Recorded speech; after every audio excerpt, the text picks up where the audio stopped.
Okay, we begin like this on a political note. You know, the speculations over former President Goodluck Jonathan joining the race for the presidency next year has been rife. Hordes of supporters of his stormed Abuja, bearing posters of different shades, some of which read, "Jonathan is our candidate," and "Give us Jonathan," and many more. After a meeting with his supporters, he declared, quote, "You are calling on me to come and declare for the next election. I cannot tell you I'm declaring. The political process is ongoing, just watch out," end quote.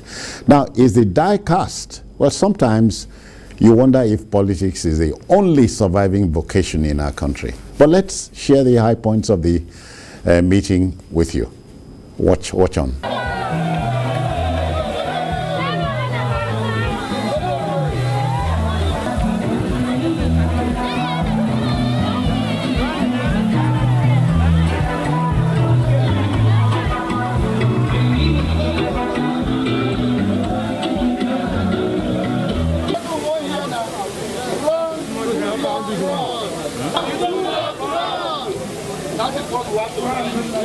Goodluck, we have come as the Nigerian youth from all parts of Nigeria to tell you to run come 2023. We will support you, we will vote, we will make sure we bring you back because we need Nigeria to move forward. We continue to encourage you to get involved in the political process, and as long as many youths get involved in the political process, we'll be able to get the government that we want. Yes, the country is facing some challenges. Some of them started a long time ago, and I believe with the interest of young people, these challenges will be dealt with. So you work very hard. Yes, you are calling me to come and declare for the next election. I cannot tell you I'm declaring. Yeah, Jide, politics is here, and so politicians are crisscrossing the land just as their supporters are. And you ask yourself, is the die cast? Honestly, many people are giving up.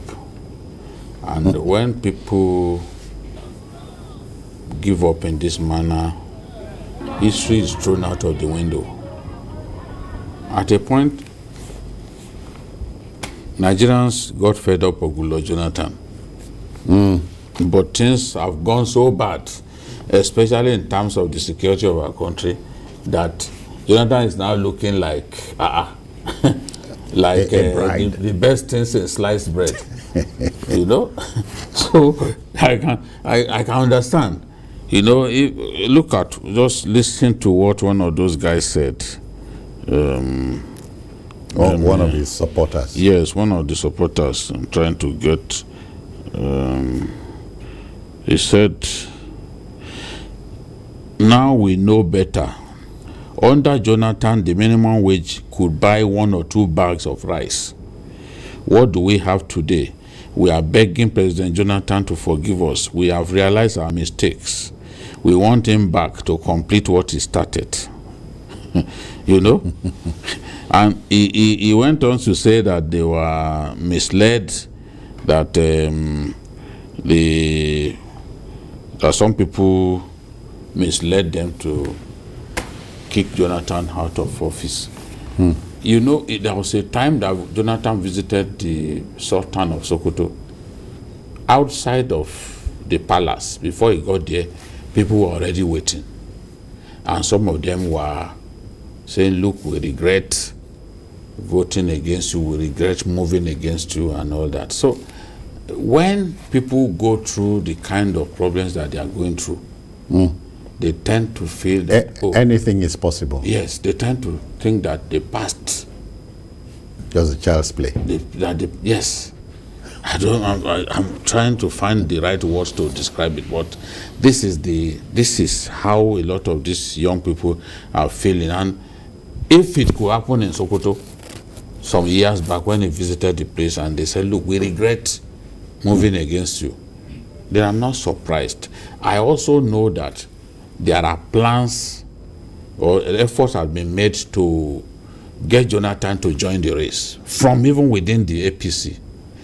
Even President Jonathan can't deny that some APC leaders went to him and pleaded with him that he should contest.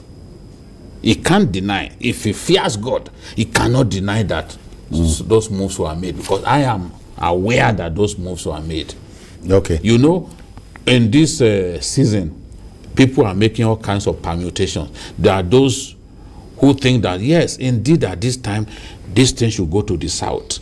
But even if it goes to the south, maybe just 4 years is enough. Yeah. And they are convinced that Jonathan having served 4 years as president can only do 1 term. Yeah. So that if he does 1 term, maybe they will be best placed to return. So some of them are pushing for him to contest, unlike someone else. If a new broom comes, a new man comes, he will be thinking of 8 years.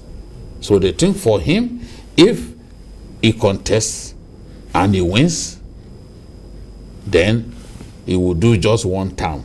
That will give them a chance to come back after just 4 years. But if a different person comes in from the south, he will be thinking of 8 years, which will keep them waiting for much longer. So it's about interest. People are already thinking, oh, what do we do? What do we do at this time? So that's just it. Jonathan is like a beautiful bride now.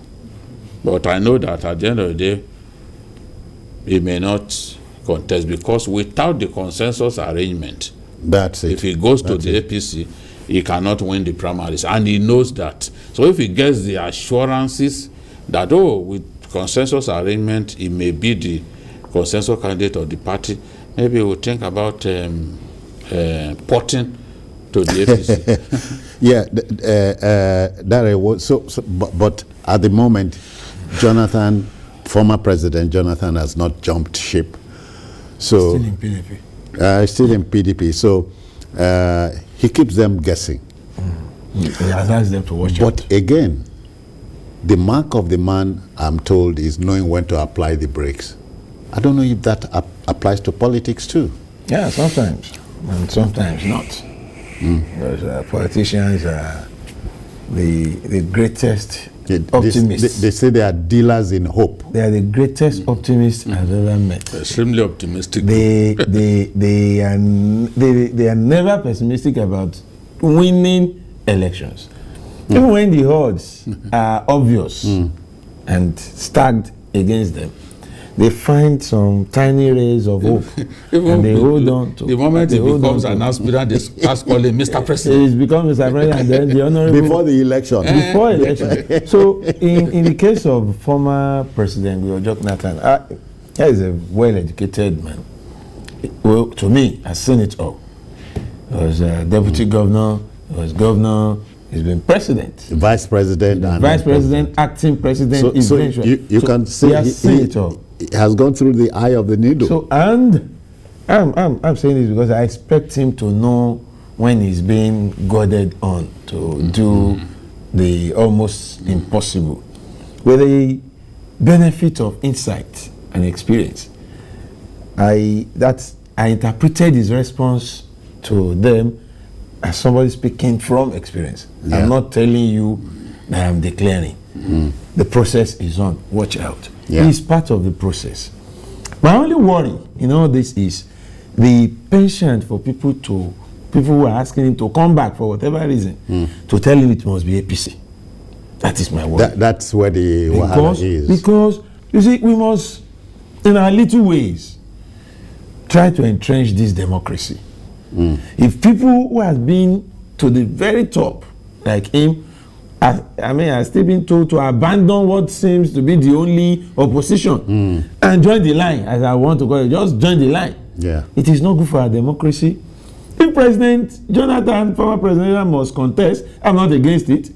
His supporters are telling everybody who cares to listen that he did only 1 term. Beautiful, but I know he spent 6 years in office as president. Yeah.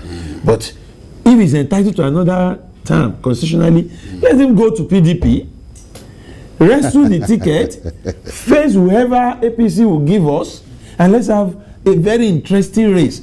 Joining the already saturated contest in APC will not give us anything new. Oh, come on, the more the merrier. No, and then you must also know, like BKO said here now, except they have promised him that come and take the ticket. I don't see him doing any magic. You can't go through. He cannot go through the primary, but Vice President Osinbajo is in the race, sitting Vice President.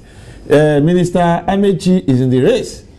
Many of them. So if Ngige is in the race, even though Ngige is talking about, and then the national leader of the party has made it clear to everybody that this is an ambition I've been nursing. So he should beautify the race in his own party too. That's it.